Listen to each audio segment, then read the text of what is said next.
What is going on, everybody? Welcome back to another episode of the ABJ Podcast with Avery Good Pro Wrestler. What's going on, everybody? We're here. Just want to get the first housekeeping stuff in before we get into this interview that I'm very, very, very excited for. This is one I was waiting for a very long time. Yes, so links below to support me, the podcast. You can grab some merchandise, follow on all social media. If it's your first time watching this on YouTube, please hit that like button, that subscribe button, and if you choose to, hit that join button. There's 3 different tiers. You can do $1.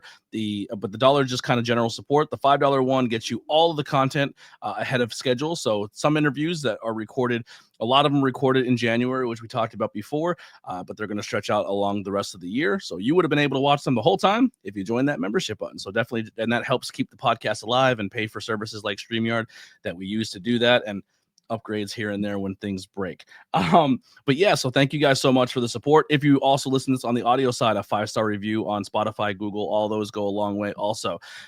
Links below to support my guest and their social medias are things they have going on, are things they support as well, as with whether it be companies, art, or all that. So make sure we do that and spread the love across all platforms for myself and my guest. Also, Rooted Entertainment above my head. I have never been the best to win championships in professional wrestling, but you can circumvent all of that by just hitting up Rooted Entertainment, and he can make you your own custom championship, like my TWF YouTube Intercontinental Championship, because I am the workhorse of this podcast game, and that is a great business card. I know recently I just got the Bro Championship that was made for Matt Riddle up there, and also a ECW Television Championship. So we have a bunch of them, courtesy of Rooted Entertainment. So if you want your belt needs, the ones that are on TV are custom ones for fantasy football or whatever you would use them for, hit up Joe Ruda at Rooted Entertainment and get your belt. Also, the High Tension Wrestling Network, who supports this channel for the very beginning. They do amazing content that you can go back and watch. My guests on the podcast here today on Camp Leapfrog and a few other high tension shows, as well as other amazing talents on there. So that's pretty much all we have right now when it comes to plugs and support. All that it will be in the links below, so you can do that. Now let's get with our very best podcast guest of all time. Let's bring in Avery Good. What's going on, bud? Hi, how are you? I'm good. I am amazing. Today is a great day. I'm getting to knock off one of my bucket list interviews, and I'm watching my team play in the national championship. Depending on how each of these goes, they could be the best or the worst day for me. Speaking from a guy who, his team just lost the Super Bowl about 11 and a half months ago. I've been that excited. I've been let down. Time, is going to continue to go on. But for your case, I hope you win and you're happy and you're not losing sleep for the next week over sports the way I do. I let it go right away. I've learned, I think when I dove back into wrestling as an adult, I look at everything differently now. I was a huge wrestling fan, became a mixed martial arts fan, was obsessed with it, and then I dove back into wrestling. And because I was going to shows every weekend and diving into this wrestling world, every other sport kind of became secondary to me. And then I have less expectations and I don't take it as serious anymore. And my teams have been horrible forever. So like the fact that we were a 4-win team last year and now we're playing for the Super Bowl, like anything at this point, I'm just happy that they're winning games. Like there's a future to the team, which is exciting. Not to take credit, but Adam Peters, your new GM, was our assistant GM for years now.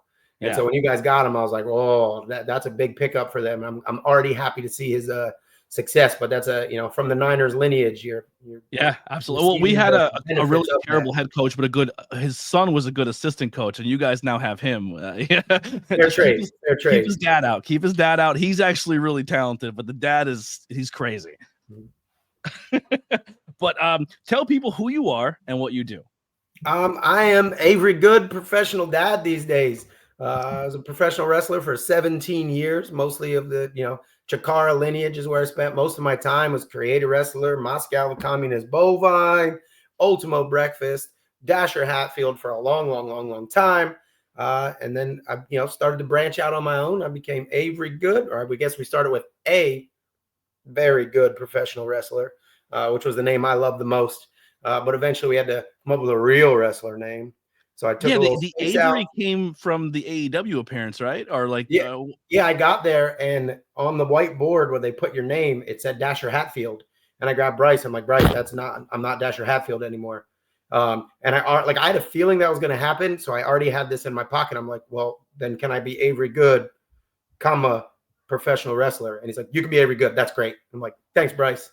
Yeah, And like I of that whole experience. think it's one of those play on words. I really, really enjoy it. I like the A, very good professional wrestler, but the Avery, when it all came together, I was like, I like that. I like that a lot. I love the Twitter response afterwards. Everybody was like, I knew they wouldn't let them be called that. I didn't know what it would be called, but it was like, it was right there in front of us. How did we not know? Yeah. My creative peak in professional wrestling was that. Yeah, it's like when I rebranded and became this new podcast, I had the other names before, and I never wanted to use my real name, and then I sound like the Van Fleets and the Renee Paquettes, and everyone just used their real name, and I was like, that's so much more easy to market, but I like those acronyms. I'm a wrestling fan, right? WWE, AEW. I was like, I'll just do ABJ, RVD. There you go. And then the first piece of merch that ever came out for the podcast was like ABJ, and I was like, oh, that's amazing. That's my whole life. I didn't know that could have been a thing, and I was like, I'm leaning into that. So I have the I Heart. I like that you leaned into it. Most people are like, oh crap, never mind. Yeah, no, that's fantastic. Sometimes we're given these gifts. We just got to be smart enough to see that they're there. Yeah, it takes a while sometimes. So there's so many questions because there's so much to span in your time. But let's start from the beginning. When did you fall in love with professional wrestling? At an extremely young age. Like I don't remember life not loving professional wrestling. I can't really take credit for it. I have a cousin who I started early on in my days. I guess if I went through my whole career, I started as Sean Hayes was my initial wrestling name. You know, I was my cool guy, like right out of wrestling school name. And I wrestled with a cousin of mine. We were the Hayes brothers, even though we're just cousins in real life, not really brothers. Sorry to disappoint the 20 people who watched us wrestle back in the day. But like he's and still to this day, he's way more diehard wrestling fan than I ever was. I was always a guy who just loved to wrestle. Like, don't get me wrong, as a kid, I was, watching. For me, it was Saturday mornings, then eventually Mondays. The first battle I remember was he was a Hulk Hogan guy. I was an Ultimate Warrior guy. And, WrestleMania 6, sitting on my sister's dad's living room floor watching. But I was the type of kid who, like, he'd be like, hey, let's watch wrestling. And 5 minutes in, I was off the couch on top of him, like, I just want to wrestle. Like sometimes in car rides, guys will start talking about like impressively like their wrestling knowledge history, and I'm just like, I have like two windows of time. It's like early 90s, late 80s WWF, and then I stopped liking wrestling for a minute, and then again right back to my cousin Rob. Hey, you gotta watch this on Tuesday nights, man. MSG 11 o'clock. This ECW, you got to see this. And as soon as I turned that on, I was more hooked than I think I ever was. But he gets all the credit for my wrestling, fandom. For me, just being like an athlete, I think my whole life, and a showman, and I like attention, and I like performing, and wrestling just combined all of that for me. So I just eventually hit a point in life where I'm like, this is the only thing that my heart and my brain tell me I want to do. So like, you get one life, man. I got to go give it a shot. Yeah. And, 17 years later, I had a good run at it. Yeah. So usually this question goes for what type of kid you were growing up, like in sports and stuff like that. So wrestling historically has a very popular Robbinsdale High School that has a lot of professional wrestlers who come out of that. You also kind of have a high school that had some professional wrestlers come out of there. Yeah, 100%. Like it was myself, but of the biggest amount of fame would be Orange Cassidy. And then Lucky 13, Big Dan Champion. Another guy who ran with those guys, or maybe not as many people know, but the Uriel Sinister, now owns a bakery, makes bread. Great dude. But yeah, there was a bunch of us coming out of there. And for a minute, I remember there was a girl I graduated with who would be on like, I would get local WXW on my TV. And she was there for a little while. I wasn't really friends with her or knew her well, and I didn't start wrestling on the indies then. So I don't know how that story ended, but yeah, there were definitely a couple of us. But through high school, like I wasn't really friends with any of those guys. Yeah, I remember Dan Champion said that interview. He's like, he was older than us. We didn't know him until much later. Yeah. Just a year. I was older by a year, but I was way cooler than they were. Yeah, that's probably what it was. Yeah, that's definitely so. Like in high school, I was all about social chairman. I could tell you where the party was, who was going where. That like I was very much like sad to admit, but like. My wrestling fandom was way in the closet where I was hiding it from everybody in the world until like Monday Night Wars made it cool for a little bit. Like I remember being at a party when Shane McMahon popped up on WCW and the whole room stopped. And I'm like, wait, you guys all like wrestling? When did you guys all start like wrestling? And I remember being really, really jealous though of those guys because they had like their own little backyard thing going on. I don't even know if I ever told them this, but I remember they had a website. and I filled out like an application, and I filled it out, but then like I didn't put my real name on it, so I don't know how I thought they were going to ever contact me about coming to their backyard wrestling. But I was definitely always secretly super jealous of it. I had a trampoline at my dad's. Me and my cousin Rob, back to Rob again. We like would do our own kind of thing there. But then when I decided to be a pro wrestler, then it was like I need to hit these guys up. Like I see them out there doing it. I know they're out there.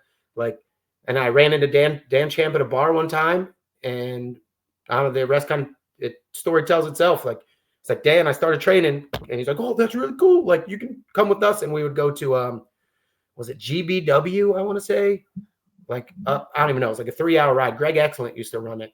Groundbreaking Wrestling. I'm pretty sure it was GBW. Yeah. It wasn't the GSW, right? Were you a part of that a little bit too? No. I know some guys ran through there also. Yeah, no, that was like Wilkesboro area. Yeah. No, I was a VCW, which was also out of that area for a minute, with a booker by the name of Rich the Banger. Okay. But that was also a booking that those guys helped get me. That was one of my early, I think that was the first booking I ever got where like my phone rang and it's like, hey, I'm Rich. I'm a promoter from somewhere. Like, I'm interested in booking you on a show. And I was just like, oh my God. I was so excited, right? Like, first, like I didn't have to just go and set up chairs and just be the guy hoping to get a spot. Like, somebody actually called and wanted me on a show. But yeah, so I just started traveling around with those guys. And again, that like helped me find Chikara at the time, right? One of them happened to be there wrestling under two of them actually. They're wrestling under a hood, and they took me to the show. And within seconds, I was like my goal coming into wrestling was to find the next ECW, right? Not exactly what their style was, but like that special thing that's going to change the course of wrestling forever. And then when I watched the Chikara show, I was just like, that's that thing. And it totally was 100%. But yeah. And so just to be a big, huge part of that, like to me, that checked. Most guys get in, their biggest box to check is Monday nights or WrestleMania or whatever. Like, not that wasn't on my list, but that was the top thing, was to find that company and carve out a niche for myself there. And I did that. So, I could put my head down at night, happy. Now, did you go into Chikara? Did you go into Chikara and then have to go through all the training again? Because I know Quack had his whole thing where you had to go through certain levels. Or did you come in as an established person and then become a character? Like, how did those beginning stages of Chikara pan out for you? My story was a little bit different, where I initially started in Allentown with two guys named Lovebug and Martial Law. And a lot of like Lovebug was private eye of the early Chikara days. Marshall wrestled on the very first Chikara show. So those guys were all friends with Quack, and they had Mike come in once or twice to run seminars for us. And immediately, like a lot of people who see Mike for the first time and they attend a seminar, like they're immediately just like their mind's blown and they're hooked, and they're like, I need more of what this guy's teaching. And I 100% had that. Then throw in, he goes, hey, sorry, my kids are in the other room playing basketball. That's okay. It's a great game going on. Sidetrack. Yeah, he's got a basketball. My kid loves basketball. He's in there. He's got his basketball hoop. He plays all the time. But then Mike handed me his card, and he goes, yeah, I run a school at the ECW Arena. And I was like, bro, sold. Like your wrestling mind was obviously of the highest caliber that of anybody I've ever been around. And then I get to go to that building and train once a week. So the deal he made me was just, I guess it wasn't even a deal. He's just like, hey, come down, train whenever you want, $25. So like, I didn't have to like repay a whole fee, but I was smart enough to know, hey, like, out of sight, out of mind. The more I show up here, the better chance I did at one day him being like, hey, I've got this idea for you, which eventually happened after about 6 months of me just showing up or attending a show or two, and just maybe more than that. I'll travel to the show with Orange Cassidy, travel with Lucky, help set up chairs, just be around. That's how it works, kids who want to know, right? At least how it did in my day. I imagine it's the same. Be around, be there. And eventually he's like, hey, I got this creative wrestler idea, and I'd really like you to do it. Is that okay with you? Like, you do have to put a mask on and blah, blah, blah. And I couldn't have said yes fast enough. Yeah, so that's the interesting part of your lore, right? Avery Good, all that, the Boomer Hatfield is legendary. But to me I'm not saying the wrestling aspect's the easier part, but I think more people under training can get a wrestling base, right? And to be good is really, really talented. But where people struggle in this business is the character work and getting their mind around a character, and then making people buy into that character, and then making that character successful. And especially the crazier the character, the harder it is to do that. And then to make that character wrestle like that character, is even another whole thing that blows my mind that I think is so underrated that people talk about.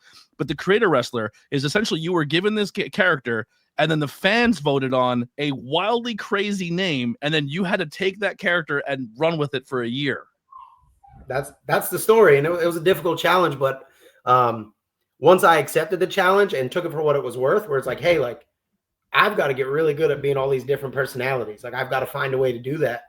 It made me such a better professional wrestler. Like it just, I don't know, when you face these challenges and you succeed, and and I definitely wasn't easy at first. None of it got over at first. Like I was like, what am I doing? This is like a waste of my time. But then like stuck with it. And like I could pinpoint the second that I got it, where the light bulb went off.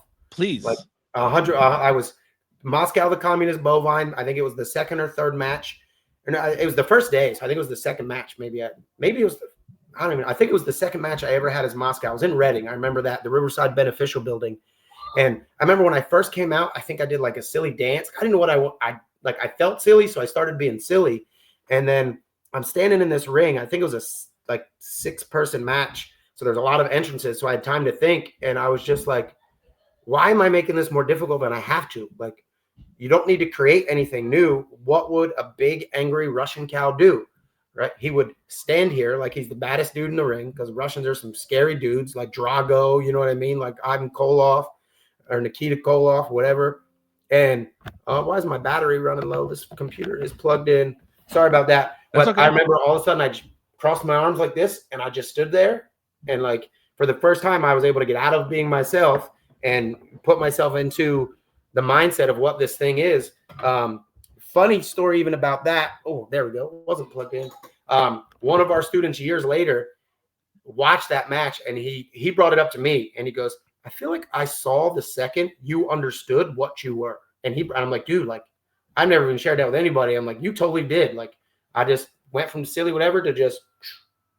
It is really funny to watch wrestlers have that aha moment, because I'm very fortunate enough to see people at different stages, and I feel like I have a decent mind, like psychology. Like I can watch a fight and be like, oh, if this goes another round, he's in trouble. You can see his soul and his confidence leave his body. And in wrestling, you can see when that happens for a wrestler too at times, where like maybe the match just clicked for them and they hit the locker room and they're just like, that worked.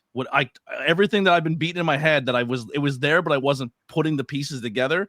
But like it just happens. Or like when someone's in Gorilla and that music hits and they go from like, oh man, we're gonna have a good time, right? Music hits and they just transform into a different person. It's just a magical experience. But to understand the character aspect, you have to essentially character death a little bit, right? Like you have to let whatever you are and your feelings and your emotions go away, and then something has to take over, or you don't become that special thing. And that's wild. And I think Chikara, once again, hits that better than everybody else in wrestling, because so many people were given such wild things and they made it work. And then even today, like how you said, Orange Cassidy, like that character is not easy to do, and still people have a hard time understanding what that character truly is.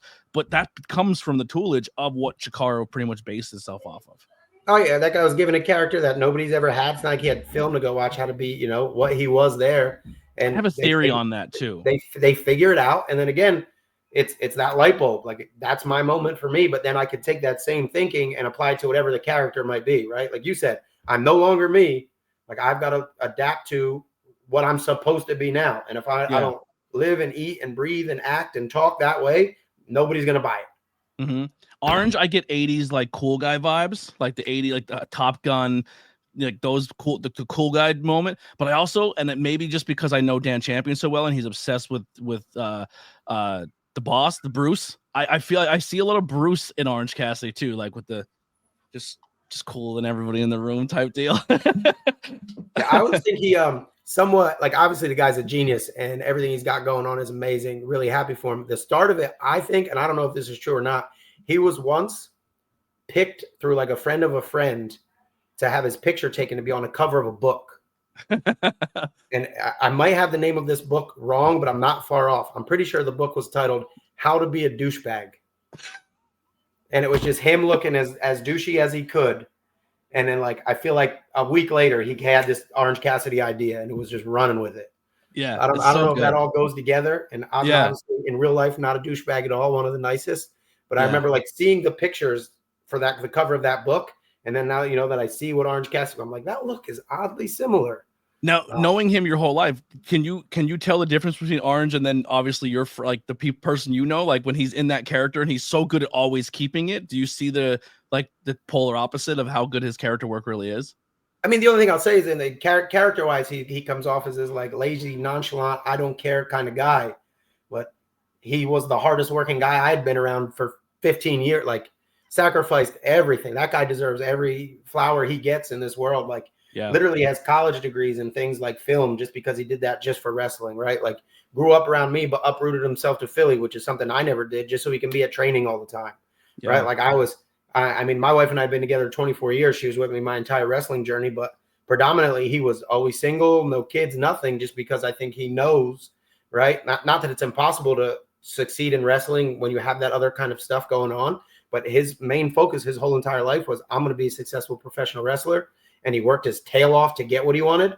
And like I said, he deserves every single clap and applause and dollar he makes and belt he wins and all of it. That dude deserves everything. Yeah, but again, totally. He worked for it. He worked for it. Yeah. So BP on the podcast, we do the tornado tag. He always talks about the character that never came. Is there characters for you that stand out during the Creative Pro timeline that fans were voting on, but you kind of secretly was hoping it would win and it didn't get picked? There was one called the $1 Million Clam. Okay. And I don't know how it would have went, but just again, early 90s WWF, I'm like, okay, I understand Ted DiBiase. I can figure out the seafood fish part of this thing. That one sticks out. There was another one, AC Slaughter, which was a weird AC Slater, Sergeant Slaughter mix up. That I saw those. And I'm like, okay, I can make that work. Yeah, I guess those are the two that stand out the most. His pick is Buddhist beefcake. I remember that one too. I forgot until you said it. I remember like Quack would stand there at the meetings and he would read them. And like everybody looks at me like, thank God I'm not that guy who's got to do whatever this dumb thing is that's got to come up next. And then like the cow one, I was kind of pumped about until I showed up to the show and like rewind a little bit. I was told, don't bring gear. We have your gear. Just show up. And then I got there and Akuma was in the parking lot and he's like, did you see your gear yet? And I'm like, no. And Akuma has this laugh that he shakes when he does. And he starts doing that and he just walked away from me. I'm like, great. I didn't know it was at the time a big giant, like Barney type. I thought it was going to be something I could really wrestle in. So I was very disappointed and said, like, I can't, like, I've been training for, a year and a half now or something. I got all these cool moves I want to do. Like, I can't do anything in this. Absolutely nothing. But then back to our previous conversation, when I was standing in the ring trying to figure out what in the world I was going to do, like, it dawned on me that being this character is my only choice. Like, I'm not going to win anybody over with my cool moves or my awesome promo. Like, I've got to be a Russian cow that people enjoy watching do whatever that a Russian cow does in order for this to work. So, like, I always, like, gave credit to being that weird, silly thing. For me, anytime somebody ever complimented me on any character I'd ever done, or like, hey, how do you, like, kids ask, how do you get yourself in that mindset, whatever. I'm like, to me, for me, it was the cow. Not that I would recommend anybody go do that because it was not fun, but it helped me out big time and, forever made me a better wrestler. Yeah. And then obviously you transitioned to Boomer, which then spawned the Hatfield family, which super grateful for because we got the amazing outfielders and a whole bunch of great storylines there.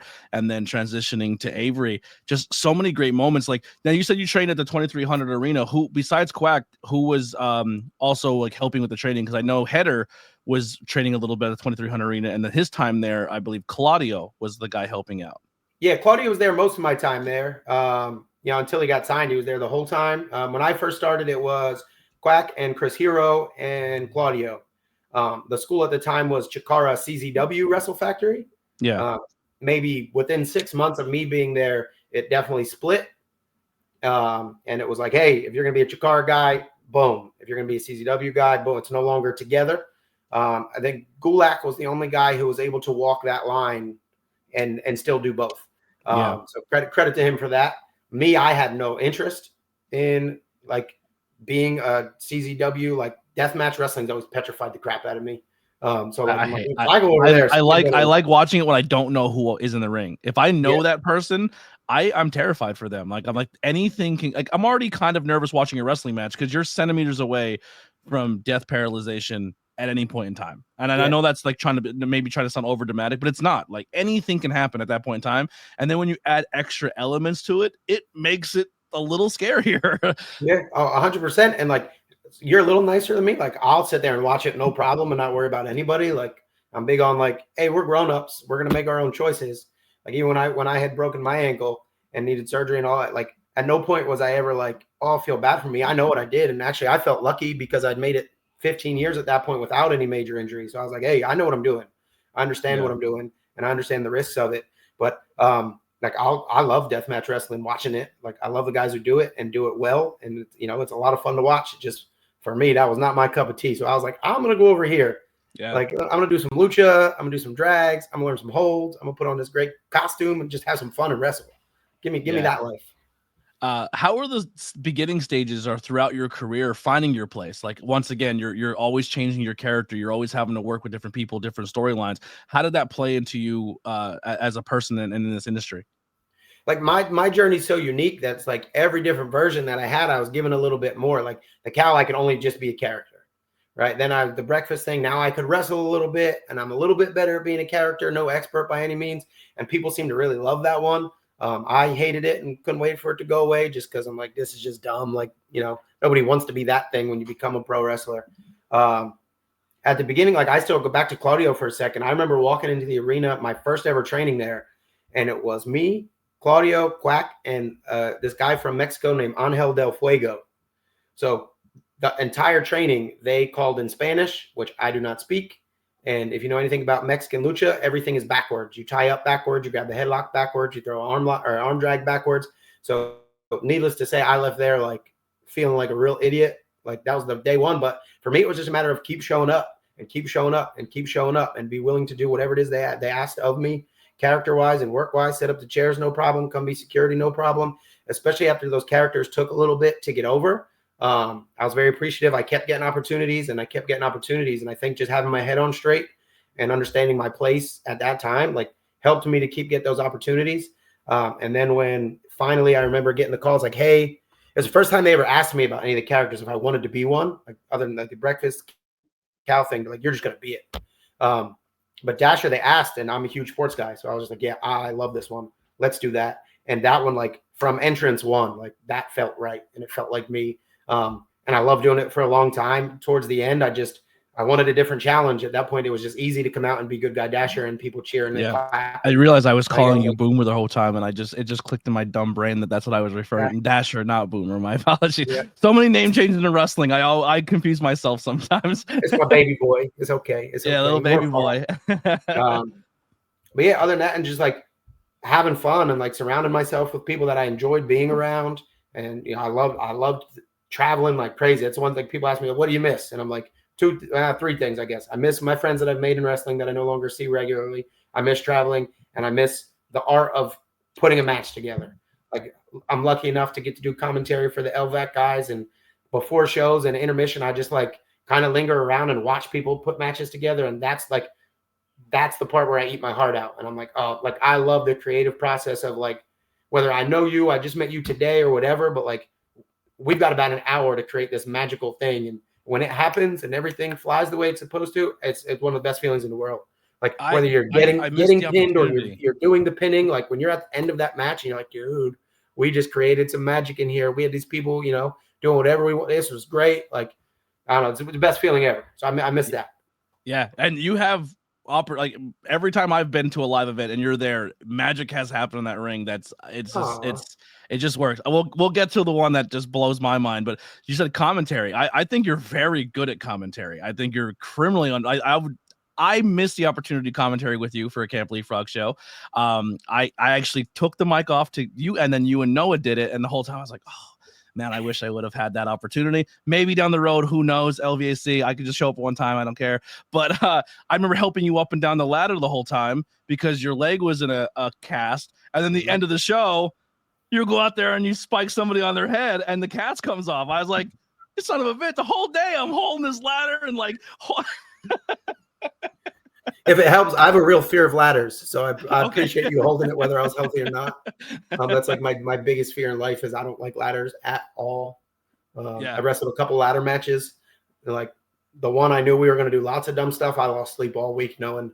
And I took a superplex off the big high giant ladder we had. I couldn't climb fast enough. We got up there. Mark grabbed me. I'm like, let's go. I was the happiest guy in the world coming down. Like the bump wasn't scaring me. I don't like being on this damn ladder. Now, you're in those early stages too, and I'll kind of group this into setbacks and adversity to overcome. Now, you're someone who obviously, when you're in the business at that young age, and we talk, it comes with the chase and the grind, that you've always wanted to hit that next level. You wanted to be the guy who was on TV and had those opportunities. Is there any point where you had doubt or anything where you're like, these characters are holding me back? Like, I just want to go and be a wrestler, or did you just trust the process and move along? Did you ever have that mindset where it's like, man, I can do more? So for me, like, I think the part you got that a little bit wrong is like my goal of finding that next special thing had me like dedicated and loyal to helping Chikara make that happen. Right. I do whatever I wanted. So like, I feel like one reason that I didn't succeed on that higher TV level is because I didn't really start chasing that till I was probably about 30. Like okay. So you were loyal to the brand. You wanted the brand to get over. I wanted that. I wanted the company to go. Love that. Like, I wanted to be a part of that. Like, don't get me wrong. Like, I think the first time, 2013 was the first time WWE called me. And I went and I got at a real good tryout match with Bill Carr. And Regal was like, hey, like, I want to see you back here. Like, I liked what you did. He gave me a little bit of advice. So in that 3-month span, I had my daughter. I got hired to teach full time for the first time, and WWE called me. So like that was like April, May, June. So I'm like, my life had just got flipped upside down. So then the second time they called me back, I was now teaching. It was September. I had got the call while I was teaching, and by the time I got the message, it was like Dayton and somewhere else in Ohio. And mathematically, there was no way for me to get back to work like that Wednesday. Like I only had 2 personal days as teachers because we have summers off. So I could take Monday, Tuesday. There was no way even if I drove through the night, I wouldn't have been at work in time Wednesday. And like new dad petrified. I kind of bailed on that. But and I know like you sent me the sheet with all the questions for today before. And the one that I was thinking the most about was like advice for young wrestlers, because that's one of those things I wish I had done earlier in my career, was believe in myself that I was good enough for Monday nights. Like that was a big thing. Oh, dog's visiting us. Let me close the door. We got her running. But like seeing Drew go was where like I was like, all right, at this point I think I was Chikara champion. I'm like, I've done everything there is to do here. Like I kind of felt like the company as a whole wasn't striving for the next level anymore. They were just kind of content to be a school and whatever it was. And so like I see Drew go and be so successful, and I'm like, wait a minute, like that gave me the confidence to speak up that's what I wanted. And as soon as I started speaking up, like I started getting those opportunities, and the right people who knew me for a long time were putting good words in for me. Just for me, it was always just kind of like life. I wouldn't say got in the way, because I'm very content with where I am, but it was always like every opportunity I got, it was I had to miss something or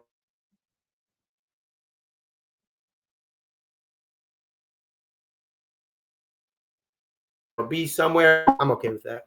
Yeah, no, and the brand loyal thing you said is crazy to me. Like that's huge. Like, you know what I mean? I love that, and that makes me love you as a person even more, because like like I said, there's some people who have come out of there, like when Brody goes up, and then Claudio goes up, and then Drew goes up, and all these people are going because I don't know, rumors and innuendo will say, but like there was moments where some of the Chikara stuff was being looked at by the rumor and innuendo, where the tape library was sitting in WWE. There's aspects of WWE that are very influenced, like the fight pit thing or the no ring thing they did, or you know what I mean? Like that all looked like it was pulled from somewhere. And some of the characters that were on they TV mentioned Chikara on air.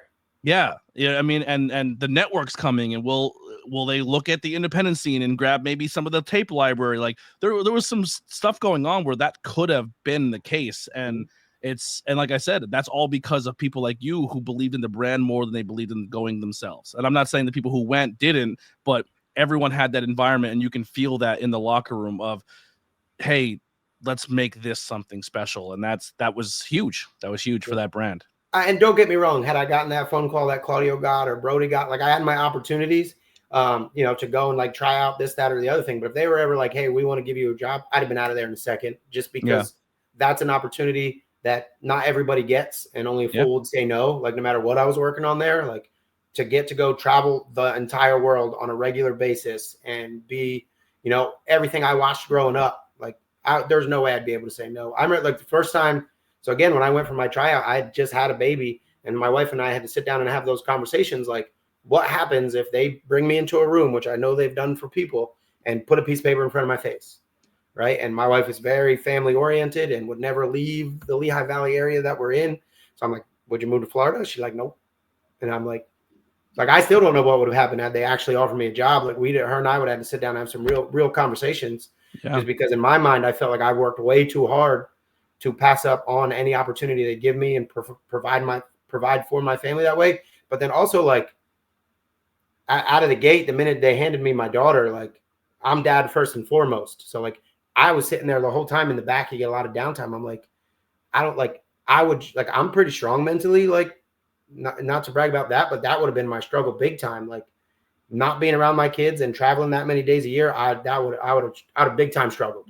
Yeah, totally. When did you feel like you hit your peak in wrestling? Like some moments that you had or accomplishments that really culminate that whole, hey, I'm really doing some cool stuff here, or I'm understanding what's going on, or this character's working, or just this payoff has been really good.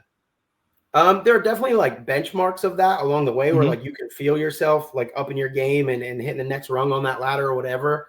I would say it'd be the mask match with Boomer in Chicago, where that was mega important to me because almost everybody I talked to, Quack included, doubted that I could survive not being uber babyface guy. Like, you're such a nice guy in real life, we can't ever see you doing anything other than that. Which I took, big time chip on my shoulder, and I was like, watch me, bro. Like, don't doubt me.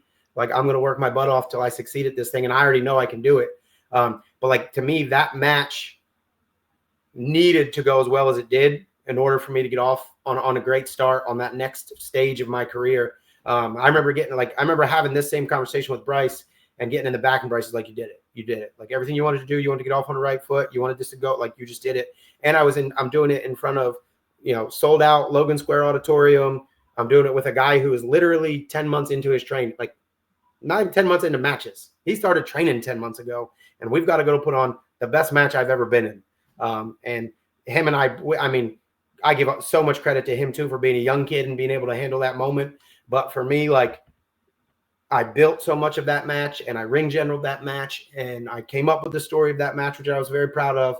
And so I was like, when I sat down in the back, I'm like, I could do this. Like, there's no doubt in my mind. I think the next big check mark would be then, like, the first time I got to do like extra stuff at AEW and just standing in a ring in front of 14,000 people and keeping my wits about me. Like, I was a little nervous about that. And then when I stood there, like, in my wife and kids, I could see my wife and kids from where I was standing. And it was just like, there was not a nervous cell in my body. I felt so comfortable and at home. And not that I ever reached that level, but just standing there and like in my brain being like, yep, there's no doubt I could do this. And already knowing how good I was, like, I at no point do I think I wasn't good enough for that. Like, I think I was more than good enough. It's just, that wasn't the story of my life, and it wasn't what was meant for me. But again, those are the big ones, like that match, and then standing there in front of that kind of crowd and being like, yeah, I could do this. Like, totally, no doubt I can handle this. How much, just kind of going back to that match and Boomer, now Weber, he's 10 months in. He's obviously probably stressed, you know what I mean? Like, he's like, oh my God. How much do you as the veteran tell the young kid, like, hey, this match means a lot to me? Like, or do you just kind of let things happen naturally and let them go the way they go? Like, yeah, I think he knew it. So I don't think I needed to say it, and I didn't want to put any more pressure on him than what he already had. But I definitely tried to make every step I could to make, like, we went down to the Wrestle Factory 2 or 3 times and put this match together. Like, it wasn't like this was not a, hey, let's show up and talk about this an hour beforehand. Yeah. This was we have a training center at our availability. Let's get down there and put the time in, and do everything we can to make sure this is successful. So I feel like, as far as that goes, we had kind of already walked through a lot of what we were going to do. So I feel like he was comfortable there. But I mean, in the biggest moment for me, the kid stepped up and he did an amazing job. So I'm forever thankful for him for that.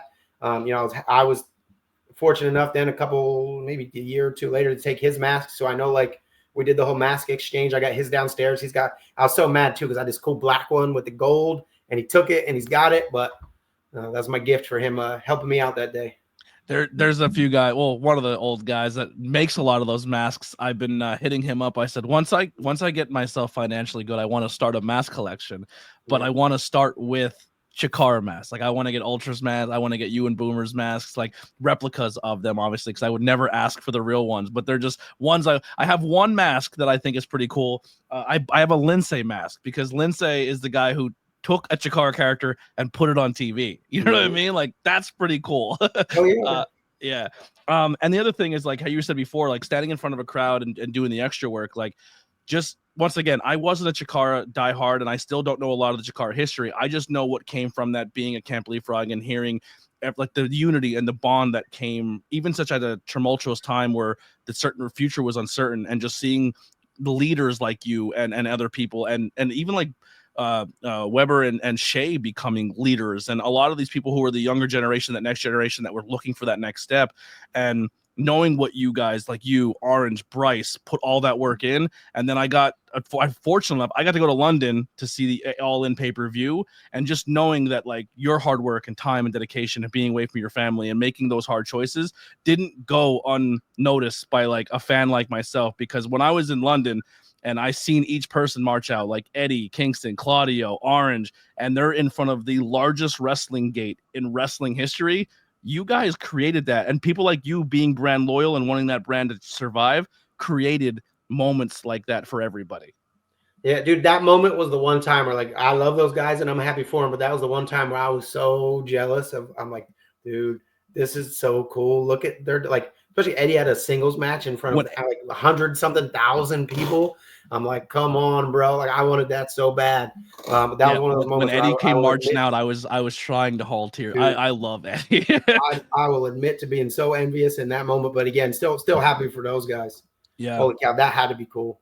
Yeah, so wild. It's just crazy. Like you go back and watch old videos of these people, and they're wrestling in bars in front of 12 people, and now they're selling out Wembley Stadium. Like that's crazy. One of my first big main events for Chikara was wrestling Eddie for the Grand Championship in a gym in Syracuse. Yeah, for about 150 people.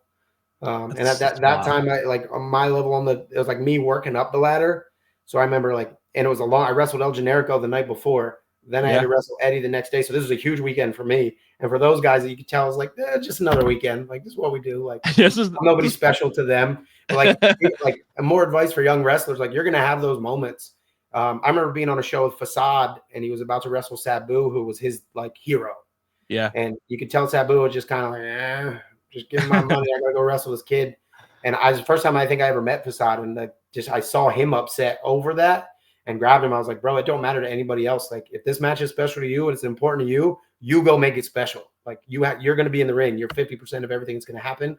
Like, you can pull that out of this match. Like, don't get down about it. And not like that example was a little extreme compared to mine, but you can tell like for me, this weekend was huge. So I had to make sure like I was giving it every single thing I got to prove to those two guys, to prove to the bookers, to prove to the wrestling world, like, hey, these are the kind of matches I belong in. Like, please watch this and then give me more of those. Yeah, it's crazy. Like now going back and rewatching the old stuff and seeing you as this uber baby face. Like I only ever knew you as the heel, like the Avery good heel. So like the fact that people didn't believe that was possible, like that's all. Like my entire beginning of wrestling and the independent scene is watching you as the top heel, and then to hear like that's something that people didn't think could be possible is wild to me. So many people doubted me. So many like. Even like my friends like, I just like what, and I think part of it too was what I had going on was going so well. Yeah. I think they're like, dude, you're on a great track right now. Why do you want to mess with that? And I'm like, for me, just like once the challenge was gone, I wouldn't say it wasn't fun. It was still a lot of fun, but there was no challenge. So I'm like, what am I working for? I already like, that is so easy. I go out, everybody claps. Like I've already earned that right, or that appreciation from the fans. Like, what can I do next? Like I needed that next challenge to keep myself motivated, and I found it, and I loved every second of it. And like I dove in, like I was one of those guys where COVID was a little, I mean, I wouldn't say it was kind of great for me physically because I had no work and I was home, and I could crush a workout in the morning. Then I started running. Like I got myself in silly shape, like because I had that extra free time. So like when that opened back up, and that's probably about the time I met you. Like I was ready to roll. Like I was always in good shape, but then I came out of COVID, killer shape, and like and soon after that is when you had your big injury. No problem. Yeah, and soon after that is when you had your probably one of your big injuries with the foot, right? Yeah, it was the only real big one. Yeah, I was definitely like the promo picture that you used for this. I was in great shape. Was taken that day. Yeah. There also, I really recommend people to watch if they really want a deeper dive into as well. Is you did a documentary that IWTV does, where they pretty much give you guys a GoPro and say just film your journey.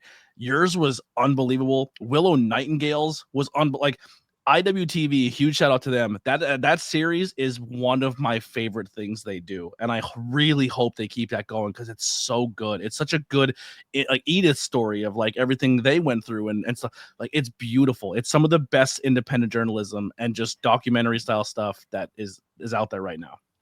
And it's like you only get to see one side of us so much, and then you give us that, and we literally bring you into our homes and our lives and our travel. Back to Willow for a second. If you don't fall in love with Willow the first time you meet her, you've got a heart of stone. Yeah, like, I'll never forget the first time I met her. We were in a 6-man together, and I was watching her take the heat, and I was just like, "This girl's so good. I don't know where she came from. I just met her today, but I love her. I want to cheer for her. The fact that she is in pain is breaking my heart. Like, I mean, what an amazingly talented and just fantastic human." I remember the first time she came to Camp Leapfrog, and I just remember like I was there a few times before, and I had no idea who she was, and the energy of camp was different. The energy she brings, and I know this. I'm not a spiritual person or anything like that, or I don't always subscribe to it, but there's an aura to Willow Nightingale that even when the cameras aren't on is palpable. Like you feel it, and then when she hits the curtain and that smile hits everybody. I didn't know if that would translate to the TV, but Jesus, when she's in front of a 1,000-person arena, they feel it too. She's a special human being. Yeah. And good for her. Like, again, being that kind of a great person, you want to see all the good things in the world. But then you compare her to the journeys of like the Orange Cassidys and the Eddies and those guys who had to work and work and work for years and years and years. Like, she just was born to be on TV. Like, you can't hold that down on the indies for 10 years and say, earn it. Like, she had a neck injury that almost told her she'll never do it. Just get on TV, skip all the other stages. Like, and she had that neck injury where she almost was done because her neck was so bad, and she was like, I shouldn't do this. And then like Kingston puts her over on a promo, then they give her some TV time in AEW, and she's off to the races.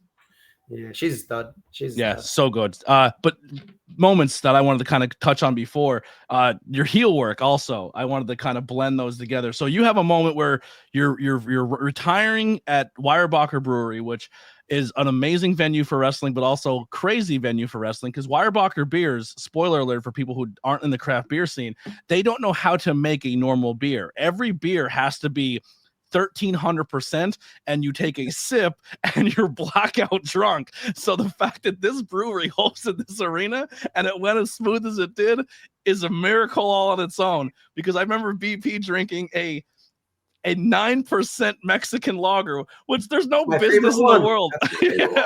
There was no business for that beer to be created because it didn't drink like a 9%. But 2 beers in, the average human is blackout. But you have your whole family's there. Every one of your fans to your career is there, and you have the moment that you can be that send off and be that baby face, and you go out and just heal it up in front of everybody. And it was like, mwah, chef's kiss, so good. But then you wrestle a match with Abby and you bookmark that moment, right? Which was beautiful as a Camp Leapfrog fan. That was special for me to see that closure there. But then you have a second retirement match against your former tag team partner, and the closing moment of that match is a superplex that breaks the ring. As a baseball character, you hit a walk-off grand slam home run in the World Series by breaking the ring in one of your final moves. That's sick. You can't write it any better. Like, it couldn't have went any better than it did. And it started not good. Like, I was in the ring beforehand, like walking through some stuff with Abby, and dude, the bottom of my back tightened up like I had never had it tighten ever in my life. I kept trying to stretch it out. I'm like, you got to be kidding me. I got to wrestle like 40 minutes. Like I can't even stand up straight. I would have never known you were hurt. I'm hoping adrenaline kicks in. It did not. That's how bad. Like when adrenaline doesn't cover it, you're like, all right, this is like, it lasted for 2-3 months after that day. There was one part I was going to give Mark a jackhammer where I grabbed him and I was like, I don't think I'm going to be able to do this. And thank God that guy hadn't wrestled in like 2 years, but is an athletic freak of nature and was just like, whoop, no problem. I remember like pinning him, being like, thanks, bro. I needed you there. Like, my man, thank you. But like you said, back to the friends and family showing up. I brought up my cousin Rob a couple times. I was sitting there, the best. And that's my wrestling brother from like birth. And he's like 6'3", he's a big dude. And I'm standing there and all the time I want to stand there because it's kind of my entrance and my shtick. And I looked at him sitting there, he's missing like half of this tooth right here. He chipped it as a kid, never had it fixed. Like not a chip, but it's half of it. And I see him just smiling at me with a big, now I start freaking crying. And I got to suck that tear back up because I got to be the bad guy, Avery. And that's what I wanted to be. Like so many people kept trying to turn this into a yay moment. And I think back to that chip on my shoulder. I'm like, nope, not like kind of part of the reason I picked Abby, because I'm like, if I'm going to get my mom to hate me in this moment, like beating up Abby is the only thing I could think of doing. I did so many things to try to make that work where like the last 10 matches, I didn't win one of them other than the Boomer one because I had to. But I didn't want to win any of them because I wanted everybody to think, hey, like it's wrestling. We know what's coming. He's going to wrestle Abby. He's going to put Abby over and give her the little nod, and then he's going to go off into the sunset. So I did all of that just to then use Sydney to beat Abby, just to then make people mad. And like the mark coming out at the end is like, as I'm building toward this 10th match and everybody's like, who do you want to wrestle? Who do you want to wrestle? Who do you want to wrestle? Like, for me, Mark was the only choice. And like the LVAC guys kept trying to bring in Eddie or a big name or something. I'm like, I just want to wrestle Mark. I just want to wrestle Mark. And that's more difficult because I know Mark's not their favorite human. Right? Like I love Mark. He's kind of an idiot, right? But I still love him. He's my buddy. So that took some greasing of some wheels. And then it was just back to telling the right story. Like I kind of dubbed myself a storyteller in wrestling. And that was my story. I cheat Abby. Mark comes out because that's the match I wanted. And I think a lot of people, right? Like your Camp Leapfrog, you wanted the Abby match, but anybody who paid attention to our Chikara story, like I was Mark's last match and nobody knew it. Like we wrestled that ladder match that I already mentioned and we killed it that day too. That ladder, I'd still to this day, I'll have people bring that up to me. There was so much wrestling that weekend and I have so many compliments on that match and it meant a lot to me, but like, I knew it was his last match. I was the only person in the building that did. Like Quack didn't even know. Like Mark at the time, he's like, my body's beat up. Like, I don't know how much longer I want to do this. He didn't even know if it was going to be his last match. It kind of ended up being his last match of his career. But from that, like I took the belt from him during that match and people were always waiting for him to come back and get it back. And so I think that put a lot of caps on a lot of things. And like, back to what you said, like, that ring broke. That was it. That was it.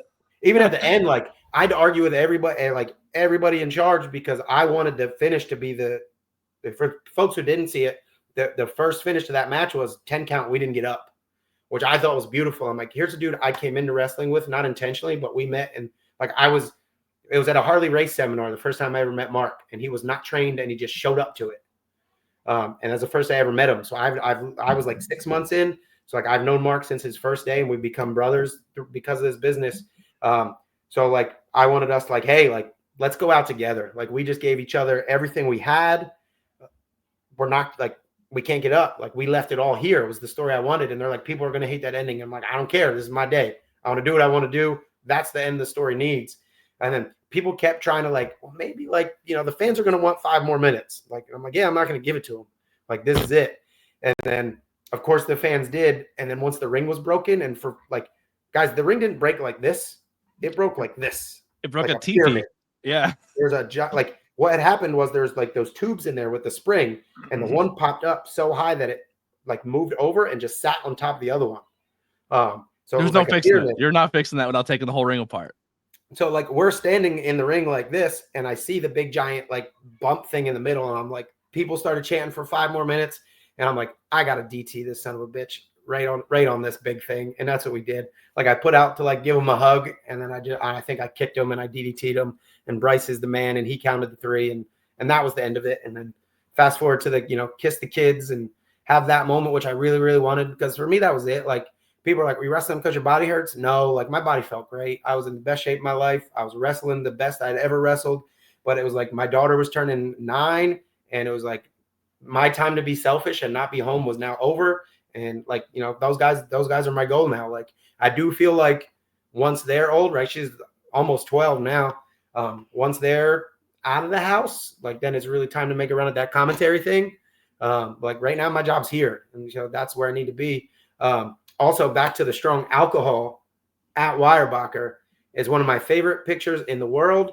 Is, you know, I had the moment with the kids, and then I got to go find my wife just because she'd been with me from day one of me deciding I want to be a professional wrestler and never left me and only supported me and let me travel the world and raised kids when I wasn't home. So I was like, I got to go find her. But if you watch the Life of documentary, you know, she does not want any attention at all, right? Why she didn't get in the ring.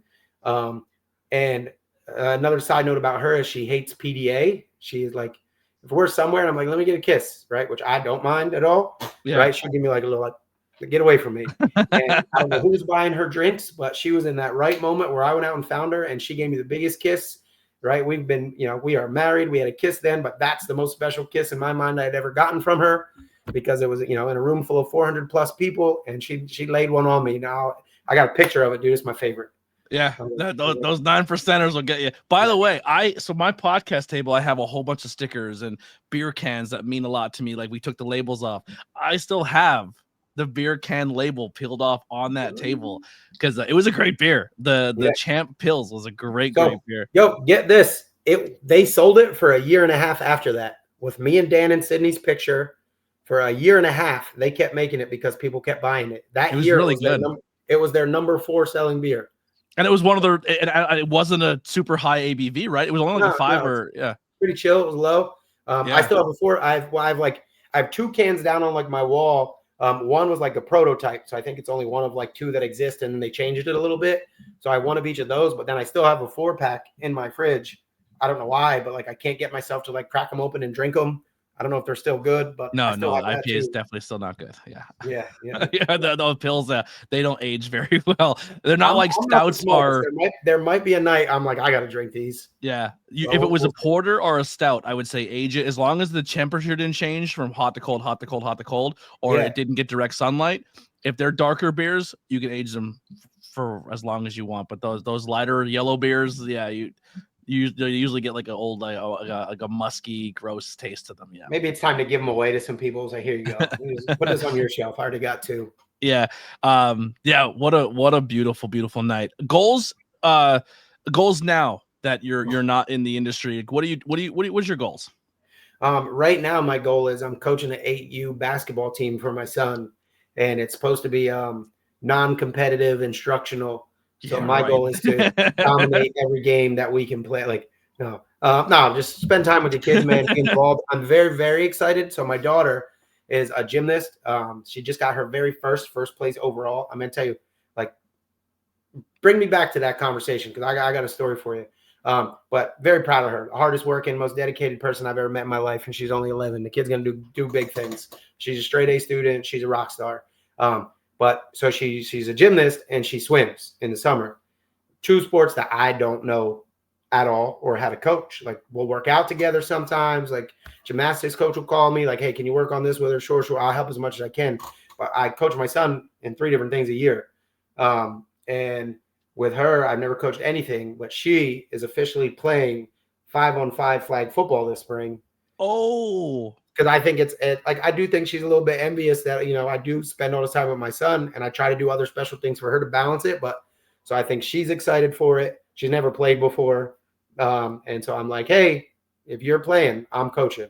So I will not be in the spring. Usually I coach baseball and the 5-on-5 flag for my son. So no baseball because I'm now coaching 2 5-on-5 flag teams. So that's my goal, man. Like, especially with her, she turning 12 soon. That's, you know, mathematically 12 out of 18, that's 2/3 of the way through, you know, her being my baby.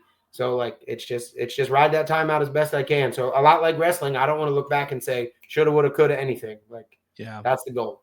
I mean, like you got like Tiffany Stratton out there, who's a gymnast turned wrestler. Who knows? Maybe there's future. So good. She did something. I barely ever tweet anymore, but she did something and I tweeted it.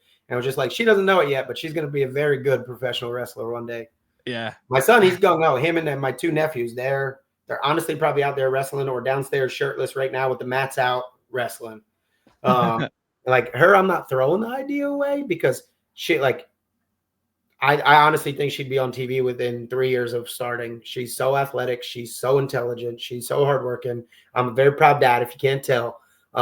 Like, right, she does have the benefit then of saying I'm a second generation superstar or whatever. I do have connections in the right places to where I'd be like, hey, come check this kid out. You're right. And I can start her training at 16 here in Pennsylvania. By 18, she'll be TV ready. It would be Billy Starks, 100%. It would be very poetic of she was the child that was born that you teetered, do I sign a WB, or if that was a thing, and then she goes on to other one was born during King of Trios weekend. Yeah, like that would be crazy if she's the one who brought home the WWE contract by Regal, the one that you weren't able to because you wanted to make sure you put your time into her. Once again, you're giving your time for other people to succeed. I could already see like it'd be like the Shawn Michaels boyhood dream moment when they had Jose Lothario out there and like all that, just be her and me. I'd be like an old man, like let's go. And then she'd be just as good of a heel, and she'd super kick the hell out of you. And then you get to take a WWE bump, and you get to take your bump in the ring.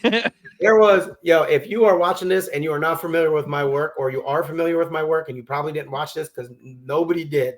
I don't say nobody, but not a lot of people did. During my 10-match run, I got to wrestle Jigsaw down at PWF for Jacob Hammermeyer, which, by the way, I messed up my flight, so I booked it for the wrong month, and I had to drive myself there last minute. Side story. But I wrestled Jigsaw, and we had a fun match. But at the end, I told everybody during this 10-match stretch, don't try to hug me, don't try to shake my hand. Like I'm heel from start to finish. Like Sugar Dunkerton's like was big. Like we gotta have him. I'm like, no, we don't. Don't even try, bro. Don't do it. And the only person who tried was Jigsaw, and he delivered the most beautiful speech. I sat down in the corner and I'm listening to him talk all these nice things. And he went in for the hug, right? Shoot, I kicked him in the belly and DDT'd him right there, and I ran my mouth to him. And we hugged in the back privately. But in that moment, if you go watch anything from that run, watch the Jigsaw promo and then me DDT him. That'll be it.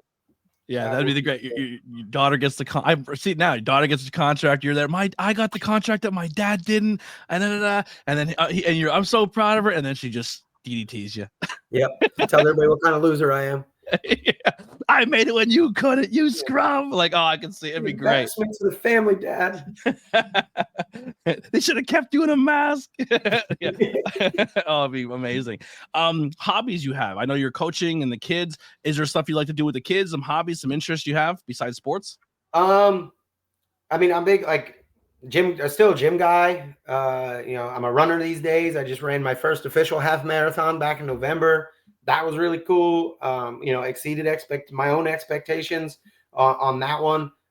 Even like when we were at the LVAC show, the big one at the Steel Stacks, Orange Cassidy's like, dude, you're still in great shape. I'm like, dude, I'm not dead. I just stopped wrestling. Like once you have those habits in your brain or that expectation of yourself, even like my own, like when I look in a mirror, what I want to see, like, I think that would mess with my whole psyche. If I don't go to the gym for a day or two, I'm grouchy. And my wife's like, go to the gym, go downstairs, do some push-ups. Right. Like back to even when I broke my leg, I'll never forget, it was day 9. I had my little scooter. I wheeled myself in this room over on that door. I put a pull-up bar, and my wife caught me in here doing pull-ups and whatever. And then I convinced her to just drop me at the Planet Fitness. I'm like, Planet Fitness has a million machines. I won't be picking up dumbbells. I just do that.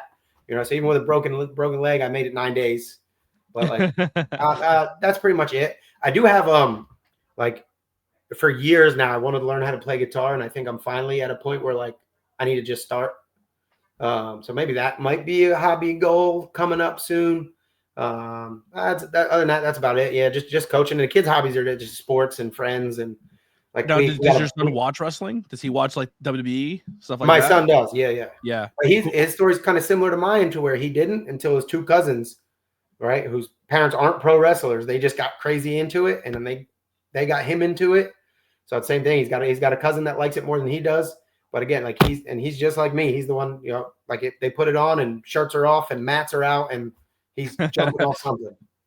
Has he realized, like, when he turns on, like if he turns on certain companies, like Yeah, here's a match of me and that guy on TV. Like, has that moment happened yet, where you're kind of showing them like, I work this guy, or this guy's this? Like, have He's you had not those impressed. conversations? He's not No, impressed. Like, don't care. When I quit, he was 6. So I do think I quit a little early for him to really, like, he's seen me wrestle a bunch of times. Like, I think he was still too little. My daughter has more clear memories of that. Like, we got to do cool stuff, like when we AEW, like, you know, the boys brought the who was it, Bryce and Orange Cassidy, like, hey, if you want to bring the kids in the back, like, so he knows, like, that was special. Like not every kid gets to just go walk in the back and meet the wrestlers and stuff like that. And like he's a little impressed of like who's the biggest. Sami Zayn comes on. I'm like, bud, Daddy beat Sami Zayn. What, for real? Oh, and I beat him in Canada. They love him in Canada. Yeah. He doesn't think that part's very interesting. He doesn't get that yet, but yeah, the fact that I beat Sami Zayn is probably the coolest thing in his mind. that's super cool. That I think a lot of that will come later, especially if his love for pro wrestling comes in, and he'll learn more of that history, which will be a lot of fun. Last 2 questions here. What are encouragements, words of encouragement for someone starting off in their dreams or just in pro wrestling? I mean, it depends, I guess, what your dreams are, right? Like mine weren't the stereotypical Monday night ones. More than anything, like I guess I'll give you 2. One, like more than any other walk of life I've ever seen in wrestling, you get what you put in. Like if you are outworking everybody, somebody's going to notice, right? And I think that helped me hang on for a long time, where every time I showed up, I was in better shape. My attitude was better. My ring work was getting better. Like you can clearly tell. Like dudes who stayed the same all the time, and ladies too, like it drove me nuts. Like I'm just like, you are no better, or you're now worse. You got in a worse shape, whatever. Like no respect there. And I think as a young wrestler coming up, the older folks around you, when they see you improving, they want to help you out. Yeah. Like I'll never forget the day Bryce called me up and he's like, hey, there's a bunch of us going to Canada. We got an extra room and spot in the car. We're going up to C4. Like, do you want to go? I'm like, yeah, I want to go. But like out of every student in that locker room or anybody else he could have called, he called me that day. And you know, and then he even told me, he's like, dude, you're putting in the work. I see it. You deserve it. Let's go. And then I went up there. I was supposed to be in a 6-man, but they wouldn't let Frightmare into Canada for other reasons. So I got his singles match and I showed out. And then C4, they would book me as much as I wanted. I became good friends with the promoter. But yeah, like put in the work. People around you will notice, and then they'll want to help you out. And you'll just be getting better. You'll be feeling more confident. You'll feel like you belong. You'll feel like you deserve and have earned some of those bigger matches against some of those bigger names. So like if you're gonna do it, don't half-ass it. Like you give wrestling everything you got. Like it's the only way to succeed. If your goal, whatever your goal is, if it has to do with you succeeding in one way or another, like it is not going to come easy, because there's thousands of people out there who have the same goal. So your only choice is really to outwork all of them, and then maybe you'll get there. Other piece of advice is just enjoy the ride. Like have fun, surround yourself with people you want to be around, travel with people you want to be around, find a company where you feel like you belong. Like having fun is one of the reasons where I can easily look back on my wrestling career and have no, I don't lose sleep over any of it, because I enjoyed every phase of it. And something that I realized, I think before I even signed up for wrestling school, is like I'm trying to weigh like life here. I'm like 19, 20, like trying to make some big boy decisions. I recently just failed out of college. Like I needed to figure something out, but it was like, I'm looking at wrestling. I'm like, this is not the smartest choice. Like it's just not, but it's what my heart's telling me I want to do. So I realized then, I'm like, I could bust my tail and give wrestling every ounce of energy I have and still not succeed. Right. So it's like, hey, if that's going to be the case, I can't look at this as I need to be the Intercontinental Champion on Monday, or this whole thing's a failure. Right. That was, like I said, it wasn't my goal, then it was, and whatever. But just like, you got to enjoy the journey, enjoy the ride. And if you give it everything you have, no matter how it ends for you, you'll look back and be quite okay with it and happy you made that choice. Like, I don't ever doubt that I make the right choice. But yeah, like yeah, I those said, are my advices. Work hard, have fun. And you putting that time in and the dedication, and I'm very thankful for that, because what if someone tuned in to see your match in Chicago and they turn around and look at Bryce and like, that's one of the best referees I've ever seen. Like there's so much more at play when it comes to the world of professional wrestling, that your performance can also shed light on somebody else who gets a greater opportunity, and greater things come from that. And yeah, man, you're a gem to be around. I want to thank you for your time. I'm very happy and grateful that you were able to give me your time and do this. It means the world to me. You've always been very, very nice and supportive. My time in professional wrestling started with Camp Leapfrog, and you being a part of that and driving so many stories and getting to really see you from afar of how you operate and do things really set a lot of things into perspective for me. But my last question to you is, what are you grateful for, and are you currently happy? Come back to that for a second, just because I want to then shine the same light on you. You're one of those dudes who just showed up one day, and I'm like, I don't know who this guy is. Seems nice enough, whatever. I always feel like whether you're a wrestler, a podcaster, a commentator, some people come into wrestling, you see them, and a couple months later, you never see them again, and you forget they exist. But you're a dude I kept seeing, and I kept seeing, and I kept seeing, and I kept seeing. And in wrestling, I've already mentioned it. Being around is half the battle. So whatever you got going on, I like the work ethic, and I got faith that you'll succeed in whatever you want to do. Question, something about being grateful. Go ahead. What are you grateful for, and are you currently happy? Super happy. I got no choice but to be happy, right? My kids are healthy. My wife's healthy. I'm healthy, right? These kids are rocking. Like, dude, they're both, very, very good at their sports. They're both straight A students. They hate each other with a passion. So maybe we could fix that. We could teach them to be a little friendlier. But no, super happy. Like I got to travel the world. I got to make some of the best friends a guy could ever make. Every once in a while, I still get to talk wrestling with somebody like you, or show up or do some commentary for LVAC, which is, in my mind, the most fun independent wrestling company that there is in the entire country, and I get to be a part of that. So yeah, lots of great stuff going on. And if they ever need someone to fill in for a match with you, just let me know. I'll find a way to commentating somewhere. Grease the wheels a little bit for me. Listen, you know what?